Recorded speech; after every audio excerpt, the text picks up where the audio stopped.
ABC news पर मैं हूँ शाहीन खान। 2025 खत्म होने वाला है और नया साल 2026 हमारे जीवन में दस्तक देने को तैयार है। वर्ष 2025 लोगों के व्यक्तिगत जीवन में कई उतार चढ़ाव लेकर आया। साथ ही इस साल ने भारत को भी उतार चढ़ाव का एहसास करवाया।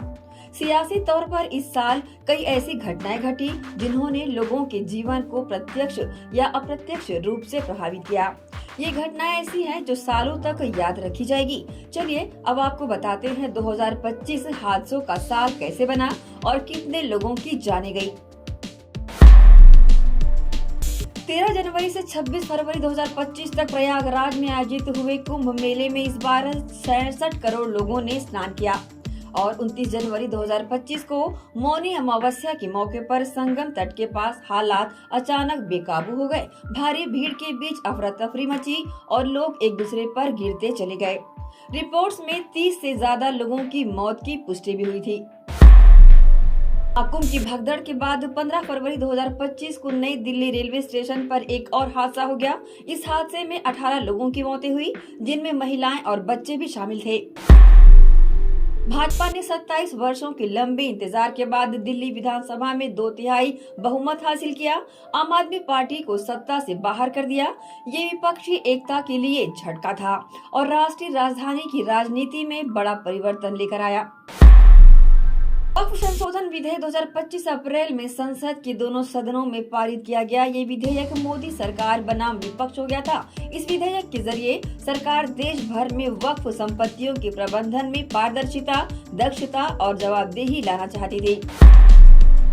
अप्रैल 2025 में पुरी के जगन्नाथ मंदिर में एक अनोखी और चौंकाने वाली घटना हुई, जब 14 अप्रैल 2025 को मंदिर के शिखर पर फहराई गई धर्म ध्वजा को एक पक्षी उड़ा कर ले गया। इस घटना का वीडियो सोशल मीडिया पर जमकर वायरल भी हुआ, जिससे भक्तों में खलबली सी मच गई थी। 22 अप्रैल 2025 को जम्मू कश्मीर के पहलगाम में पर्यटकों को निशाना बनाया गया। इस आतंकी हमले ने देश को झकझोर कर रख दिया था। घाटी में घूमने गए लोगों पर आतंकियों ने अंधाधुंध गोली बरसा दी, जिससे 26 लोगों की जानें चली गई थी। भारतीय सेना ने 7 मई 2025 की रात को पाकिस्तान के खिलाफ ऑपरेशन सिंदूर लॉन्च कर दिया। ऑपरेशन सिंदूर को लॉन्च करते हुए भारत की वायुसेना ने पाकिस्तान के 150 किलोमीटर तक अंदर घुसकर आतंकी ठिकानों को तबाह कर दिया। इससे वो भी आतंकी ठिकाने शामिल थे जहां से पहलगाम हमले की रणनीति तैयार की गई थी। 4 जून 2025 को रॉयल चैलेंजर्स बेंगलुरु की IPL जीत के जश्न से पहले चिन्नास्वामी स्टेडियम के बाहर भगदड़ मच गई। हजारों फैंस स्टेडियम के बाहर जमा थे, लेकिन भीड़ प्रबंधन पूरी तरह नाकाम रहा। इस भगदड़ में 11 लोगों की मौतें हो गई और दर्जनों घायल भी हो गए थे। 9 जून 2025 को मुंबई में लोकल ट्रेन से गिरकर कई यात्रियों की जानें चली गई थी। मुंब्रा के पास 2 ट्रेनों के बीच भीड़ के कारण यात्री नीचे गिर गए। इस हादसे में 4 लोगों की मौत हो गई और 13 लोग घायल भी हो गए थे। वहीं 12 जून 2025 को गुजरात के अहमदाबाद में एयर इंडिया का बोइंग 787 ड्रीमलाइनर टेक ऑफ के कुछ ही मिनट बाद क्रैश हो गया था। इस हादसे में विमान में सवार 242 लोगों में से 241 की मौत भी हो गई थी। आंध्र प्रदेश के श्रीकाकुलम जिले में वेंकटेश्वर मंदिर में एकेडमी के समय बहुत भीड़ इकट्ठा हो गई थी, जिसकी वजह से भगदड़ मच गई और 9 लोगों की मौत हो गई थी। इसी साल नवंबर महीने में बिहार में 2 चरणों में विधानसभा चुनाव के लिए वोटिंग हुई। बिहार चुनाव ने पूरे देश की राजनीति को दिशा देने का काम किया। बिहार की कुल 243 सीटों वाली विधानसभा में बीजेपी सबसे बड़ी पार्टी बनकर उभरी। बीजेपी को 89, JDU को 85, LJP को 19, हम को 5 और राष्ट्रीय लोक मोर्चा को 4 सीटें मिली। इस तरह से NDA ने कुल मिलाकर 202 सीटें जीती थी।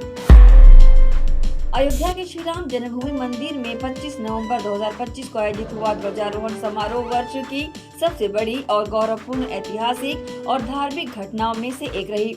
वर्षों की लंबी प्रतीक्षा और संघर्ष के बाद भगवान राम के जन्मस्थान पर बने भव्य मंदिर के सबसे ऊंचे शिखर पर स्थायी रूप से ध्वज फहराया गया था।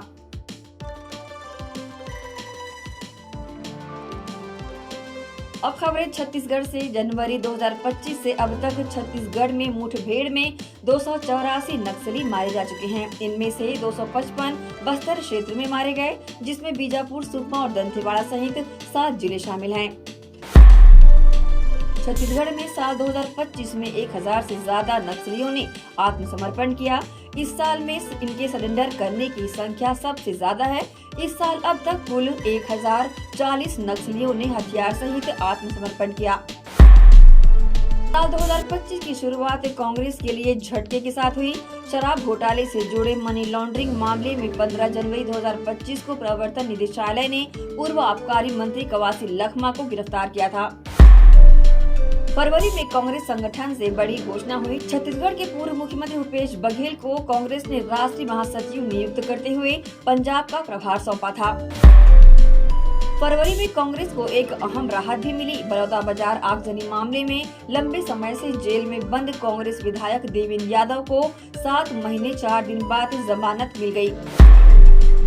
मार्च 2025 छत्तीसगढ़ की राजनीति के लिए सबसे बड़ा हलचल भरा महीना रहा। प्रवर्तन निदेशालय ने पूर्व मुख्यमंत्री भूपेश बघेल, उनके बेटे चैतन्य बघेल और करीबी रिश्तेदारों के 14 ठिकानों पर एक साथ छापेमार कार्रवाई की थी। अप्रैल 2025 को दुर्ग जिले में प्रदेश सहित देश एवं इंसानियत को शर्मसार करने वाला विभत्स कुकर्म हुआ। एक 6 वर्ष की अबोध मासूम बालिका जो अपने घर के पास धार्मिक आयोजन में भोजन करने गई थी, वहां पर उसके साथ बलात्कार के पश्चात हत्या कर दी गई थी। जुलाई 2025 में ईडी ने पूर्व मुख्यमंत्री भूपेश बघेल के बेटे चैतन्य बघेल को भिलाई 3 स्थित घर से गिरफ्तार किया। सत्ता से बाहर रहने के बाद कांग्रेस ने भाजपा सरकार के खिलाफ अगस्त 2025 में वोट चोर गद्दी चोर अभियान छेड़ा। पार्टी ने आरोप लगाया कि जनादेश की चोरी हुई है और लोकतांत्रिक मूल्यों को कुचला जा रहा है। साल के अंतिम महीने दिसंबर में छत्तीसगढ़ की राजनीति फिर गर्मा गई। कांग्रेस ने आरोप लगाया कि भूपेश बघेल की संभावित गिरफ्तारी से पहले सर्वे कराया गया। पार्टी ने इसे लोकतंत्र को डराने की साजिश बताते हुए केंद्र सरकार और केंद्रीय गृह मंत्री अमित शाह पर तीखा हमला बोला। कांकेर जिले के तेवड़ा गांव में एक धर्मांतरित व्यक्ति शव दफनाने के बाद धार्मिक विवाद बढ़ गया और कुछ चर्च में आग भी लगा दी गई, जिससे इलाके में तनाव फैल गया और भारी पुलिस बल तैनात कर दिया गया। छत्तीसगढ़ में पुणे हावड़ा आजाद हिंद एक्सप्रेस के एक जनरल कोच में आग लग गई थी। ये घटना रायगढ़ स्टेशन से पहले भूपेद देवपुर किरोड़ीमल नगर स्टेशन में हुई थी। दुर्ग में अपराध का ग्राफ इस साल बढ़ा। सन 2025 में सबसे ज्यादा 53 हत्याएं दुर्ग जिले में हुई, जिससे जिला दहल गया। दुर्ग जिले के 25 थाना और 5 पुलिस चौकी क्षेत्रों में 10,828 अपराध दर्ज हुए, जिसमें 53 हत्याएं, 183 रेप और 46 लूट के मामले शामिल हैं। जनवरी में 3 मार्च में, 1 अप्रैल में, 5 मई, 3 जून में, 3 जुलाई में, 4 अगस्त और 7 सितंबर में, 5 अक्टूबर में, 13 नवंबर में 6 और दिसंबर में 3 हत्याओं की घटनाएं हो चुकी है। सन 2025 में पुलगांव थाना क्षेत्र के अंजोरा पुलिस चौकी क्षेत्र स्थित ग्राम गनियारी में 6 मार्च को दादी पोती की हत्या धारदार हथियार से कर दी गई। 17 महीने बाद की विवेचना के बाद पुलिस ने 62 संदिग्धों से पूछताछ की और 8 लोगों का ब्रेन मैपिंग और नार्को टेस्ट कराने के बाद मृतका पोती सविता के बॉयफ्रेंड चुमेंद्र निषाद और उसके दोस्त पंकज निषाद को गिरफ्तार भी किया था। वही सुपेला थाना क्षेत्र अंतर्गत चंद्रा मौर्य अंडरब्रिज के पास 13 दिसंबर को बोरी में मिली एक महिला की लाश से क्षेत्र में सनसनी फैल गई थी। कुछ दिन बाद मृत महिला की शिनाख्त सुपेला निवासी भारती उर्फ आरती निर्मलकर के रूप में हुई। शिनाख्त के बाद पुलिस ने महिला के तीसरे पति तुलाराम, ऑटो चालक शक्ति भोयर और गोवर्धन बंजारे को गिरफ्तार भी किया था।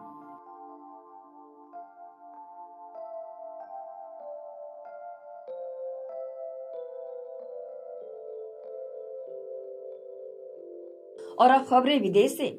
साल 2025 वैश्विक स्तर पर राजनीतिक बदलाव के साथ ही सियासी उथल-पुथल का वर्ष साबित हुआ था। जहां एक ओर सत्ता के पुराने केंद्र डगमगाए, वहीं दूसरी ओर वैश्विक सियासत में नए ध्रुवों ने आकार लिया। अमेरिका में हुए चुनाव में डोनाल्ड ट्रंप की वापसी भले ही दिसंबर 2024 में तय हो गई थी, लेकिन आधिकारिक तौर पर जनवरी 2025 में उन्होंने राष्ट्रपति के तौर पर सत्ता संभाली। कनाडा के प्रधानमंत्री जस्टिन ट्रूडो ने जनवरी 2025 में अपने पद से इस्तीफा दे दिया। ट्रूडो के सत्ता से बाहर होने की प्रमुख वजह उनकी पार्टी में हुई आंतरिक बगावत को माना जा रहा है। फरवरी 2025 में जर्मनी की सत्ता में एक बड़ा परिवर्तन देखने को मिला। जर्मनी के चांसलर ओलाफ स्कोल्ब सत्ता से बाहर हो गए और फ्रेडरिक मर्स नए चांसलर बने। म्यांमार और थाईलैंड में 28 मार्च को ऐसी तबाही मची कि दुनिया भर ने उन्हें याद रखा। देश के अधिकांश हिस्सों को भूकंप ने हिलाकर रख दिया, लेकिन कुछ इलाकों में सबसे ज्यादा नुकसान हुआ, जिसमें इमारतें ढह गई और सैकड़ों लोगों की जानें भी चली गई। 21 अप्रैल को पोप फ्रांसिस का 88 साल की उम्र में दुनिया को अलविदा कह गए। पोप फ्रांसिस ने चर्च में कट्टरता के खिलाफ आवाज उठाई थी। उन्होंने कहा था कि कट्टरता एक पाप है जो अक्सर पादरियों में आ जाती है।